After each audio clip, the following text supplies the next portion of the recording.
राधे राधे। जय श्री कृष्णा। जय श्री राधे। जय माता महालक्ष्मी। जय हो तुलसा महारानी की। प्यारे भक्तों, आज हम सुनेंगे कार्तिक मास महात्म्य में कथा अध्याय 3, जिसके सुनने मात्र से ही भक्तों की मनोकामना पूर्ण हो जाती है। आइए आज सुनेंगे कार्तिक मास अध्याय 3। जो भी भक्त हमारे साथ जुड़े हुए हैं, लगातार अध्याय सुन रहे हैं, कृपया करके अध्यायों को पूरा सुने। एक भी अध्याय आप मिस नहीं करेंगे, क्योंकि ये अध्याय बहुत ही महत्व रखते हैं। कार्तिक के महीने में जो भी कार्तिक मास में तुलसा महारानी की पूजा करता है, अर्चना करता है, लक्ष्मी माता का स्मरण करता है और साथ ही नारायण भगवान का ध्यान करता है, उनके सभी मनोरथ पूर्ण हो जाते हैं। आइए सुनते हैं। श्री कृष्ण भगवान के चरणों में शीश झुकाओ, श्रद्धा भाव से पूजो हरि, मनवांछित फल पाओ। सत्यभामा ने कहा, हे प्रभु, आप तो सभी काल में व्यापक हैं और सभी काल आपके आगे एक समान है। फिर यह कार्तिक मास ही सभी मासों में श्रेष्ठ क्यों है? आप सब तिथियों में एकादशी और सभी मासों में कार्तिक मास में ही कार्तिक मास को ही अपना प्रिय क्यों कहते हैं? इसका कारण बताइए। भगवान श्री कृष्ण ने कहा, हे भामिनी, तुमने बहुत अच्छा प्रश्न किया है। मैं तुम्हें इसका उत्तर देता हूं, ध्यान पूर्वक सुनो। इसी प्रकार एक बार महाराज बैन के पुत्र राजा पृथु ने प्रश्न के उत्तर में देव ऋषि नारद से प्रश्न किया था, और जिसका उत्तर देते हुए नारद जी ने उसे कार्तिक मास की महिमा बताते हुए कहा, हे राजन, एक समय शंख नाम का एक राक्षस बहुत बलवान एवं अत्याचारी हो गया था। उसके अत्याचारों से तीनों लोकों में त्राही त्राही मच गई। उस शंखासुर ने स्वर्ग में निवास करने वाले देवता पर विजय प्राप्त कर इंद्रादि देवताओं एवं लोकपालों के अधिकारों को छीन लिया।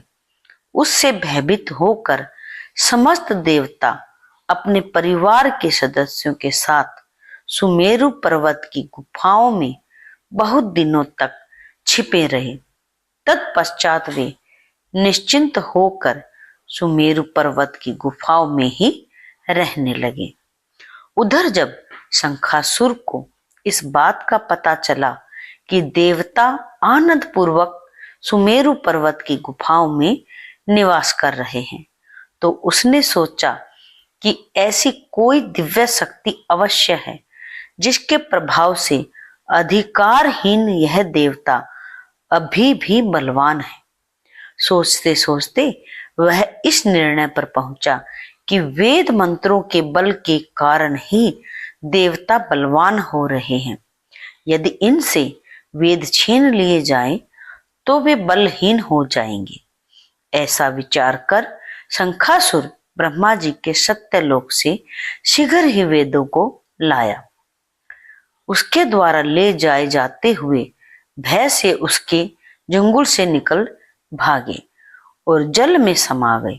शंखासुर ने वेद मंत्रों तथा बीज मंत्रों को ढूंढते हुए सागर में प्रवेश किया, परंतु न तो उसको वेद मंत्र मिले और ना ही बीज मंत्र मिले। जब शंखासुर सागर से निराश होकर वापस लौटा, तो उस समय ब्रह्मा जी की पूजा सामग्री लेकर सभी देवताओं के साथ भगवान विष्णु की शरण में पहुंचे और भगवान को गहरी निद्रा से जगाने के लिए गाने बजाने लगे और धूप गंध आदि से बारंबार उनका पूजन करने लगे। धूप दीप नवेद आदि अर्पित किए जाने पर भगवान की निद्रा टूटी और वह देवताओं सहित ब्रह्मा जी को अपना पूजन करते हुए देखकर बहुत प्रसन्न हुए तथा कहने लगे, मैं आप लोगों के इस कीर्तन एवं मंगलाचार से बहुत प्रसन्न हूँ।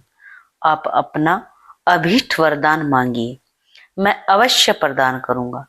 जो मनुष्य अश्विन शुक्ल की एकादशी से देवोत्थान एकादशी तक ब्रह्म मुहूर्त में उठकर मेरी पूजा करेंगे, उन्हें तुम्हारी ही भांति मेरे प्रसन्न होने के कारण सुख की प्राप्ति होगी। आप लोग जो पाद्य, अर्घ्य, आचमन और जल आदि सामग्री मेरे लिए लाए हैं, वे अनंत गुणों वाली होकर आपका कल्याण करेंगी। शंखासुर द्वारा हारे गए संपूर्ण वेद जल में स्थित हैं। मैं सागर पुत्र शंखासुर का वध करके उन वेदों को अभी लाए देता हूँ। आज से बीज मंत्र और वेदों सहित मैं प्रतिवर्ष कार्तिक मास में जल में विश्राम किया करूंगा। अब मैं मत्स्य का रूप धारण करके जल में ही जाता हूँ। तुम सब देवता भी मुनीश्वरों सहित मेरे साथ जल में आओ। इस कार्तिक मास में जो श्रेष्ठ मनुष्य प्रातः काल स्नान करते हैं, वे सब यज्ञ के अवभृत स्नान द्वारा भली भांति नहा लेते हैं। हे देवेंद्र, कार्तिक मास में व्रत करने वालों को सब प्रकार से धन, पुत्र पुत्री आदि देते रहना और उनकी सभी आपत्तियों से रक्षा करना। हे धनवंतरी कुबेर, मेरी आज्ञा के अनुसार तुम उनके धन धान्य की वृद्धि करना, क्योंकि इस प्रकार का आचरण करने वाला मनुष्य मेरा रूप धारण करके जीवन मुक्त हो जाता है। जो मनुष्य जन्म से लेकर मृत्यु पर्यंत विधि पूर्वक इस उत्तम व्रत को करता है, वह आप लोगों का भी पूजनीय है। कार्तिक शुक्ल पक्ष की एकादशी तिथि को तुम लोगों ने मुझे जगाया है, इसीलिए यह तिथि मेरे लिए अत्यंत प्रीतिदायिनी और माननीय है। हे देवताओं, यह दोनों व्रत नियम पूर्वक करने से मनुष्य मेरा सानिध्य प्राप्त कर लेते हैं। इन व्रतों को करने से जो फल मिलता है, वह अन्य किसी व्रत से नहीं मिलता। अतः प्रत्येक मनुष्य को सुखी और निरोग रहने के लिए कार्तिक महात्म्य और एकादशी की कथा सुनते हुए उपयुक्त नियमों का पालन करना चाहिए। जय श्री राधे, जय माता महालक्ष्मी। आइए सुनते हैं साथ ही गणेश जी की कहानी। सुनने वाले पर कृपा अथाह बरसे। बोलो गणपति महाराज की जय। एक बुढ़िया माई थी, मिट्टी के गणेश जी की पूजा किया करती थी। रोज बनाए रोज गल जाए। एक सेठ का मकान बन रहा था। वो बोली, पत्थर का गणेश बना दो। मिस्त्री बोले, जितने हम तेरा पत्थर का गणेश गढ़ेंगे, उतने में अपनी दीवार ना चिनेंगे। बुढ़िया बोली, राम करे तुम्हारी दीवार टेढ़ी हो जाए। अब उनकी दीवार टेढ़ी हो गई।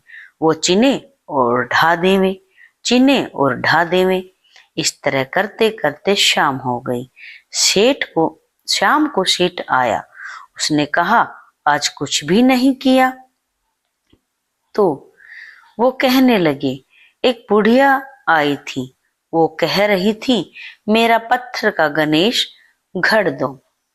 हमने नहीं घड़ा तो उसने कहा, तुम्हारी दीवार टेढ़ी हो जाए। तब से दीवार सीधी ही नहीं बन रही। बनाते हैं और ढा देते हैं, बनाते हैं और ढा देते हैं। सेठ ने बुढ़िया बुलवाई। सेठ ने कहा, हम तेरा सोने का गणेश घड़ देंगे, हमारी दीवार सीधी कर दो। सेठ ने बुढ़िया को सोने का गणेश घड़ा दिया और सेठ की दीवार सीधी हो गई। जैसे सेठ की दीवार सीधी की, वैसे ही सबकी करना। कथा सुनने वाले पर अपनी कृपा बरसाना। बोलो गणपति महाराज की जय। जिन भी भक्तों ने यह कथा सुनी है, महात्म्य सुना है, वह चैनल को सब्सक्राइब जरूर कर लें घंटी के बटन के साथ, क्योंकि इस चैनल पर पूजा पाठ की वीडियो लगातार आ रही हैं और कथा अध्याय सुनने वाले पर माता महालक्ष्मी की कृपा बरसे, तुलसी महारानी की कृपा बरसे।